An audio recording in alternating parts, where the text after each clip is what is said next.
वृद्धाश्रम बिना जीवन साथी के बुढ़ापे की एक दर्द भरी कहानी।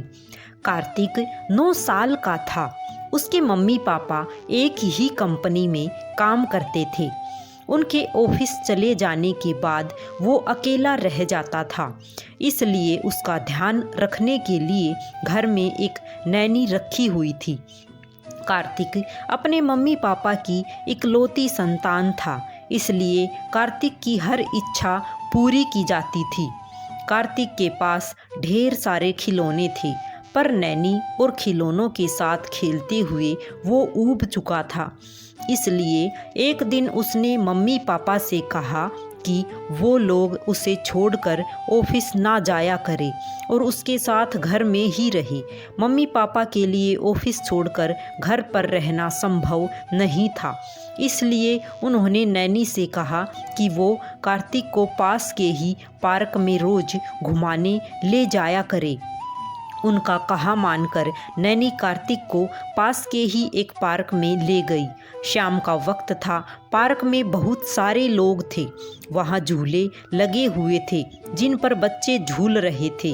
कार्तिक भी उन सब बच्चों के साथ झूलने लगा। झूलते हुए एक बच्चा अचानक ही झूले से गिर गया और रोने लगा।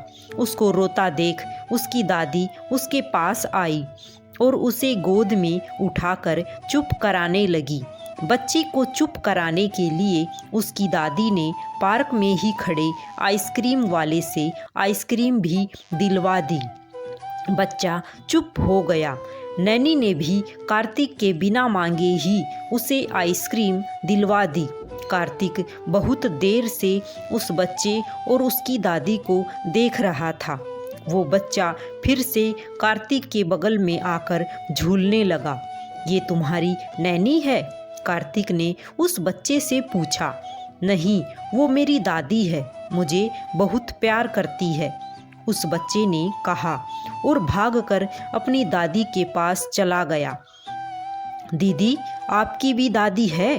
कार्तिक ने अपनी नैनी से पूछा। नहीं, मेरी दादी तो अब इस दुनिया में नहीं रही, पर नानी है और नाना जी भी, नैनी ने बताया। फिर कार्तिक और नैनी घर आ गई। रात को कार्तिक के मम्मी पापा घर आए तो कार्तिक ने उनके सामने एक अजीब सी जिद रख दी। वो कहने लगा कि मुझे दादा दादी जी और नाना और नानी जी चाहिए। उसके मम्मी पापा उसकी बात सुनकर चौंक गए। नैनी ने बताया कि पार्क में बहुत से बच्चे अपने दादा दादी के साथ आते हैं। उन्हें देखकर ही कार्तिक के मन में यह बात आई।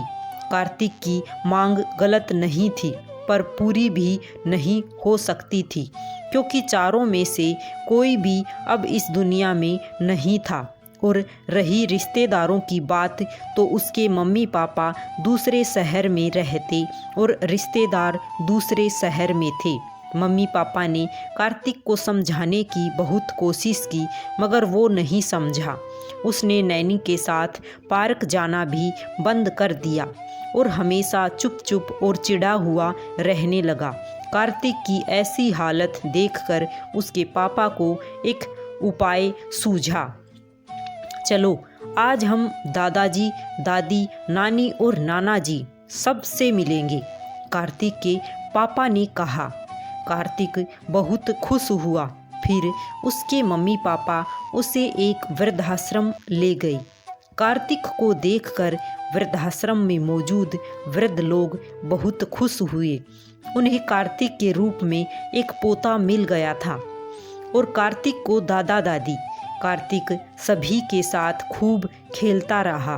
फिर वो लोग रोज शाम को वृद्धाश्रम के लोगों से मिलने जाने लगे।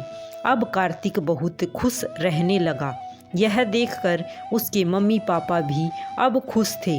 वृद्धाश्रम के लोगों को भी एक पोता मिल गया, क्योंकि उन्हें भी प्यार की ज़रूरत है। आज का समय ऐसा है जो बहुत सारे बच्चे अपने माँ पिता को वृद्धाश्रम में छोड़ आते हैं, लेकिन उन्हें कभी भी ऐसा नहीं करना चाहिए। माता पिता भगवान का रूप होता है, उनकी सेवा करनी चाहिए।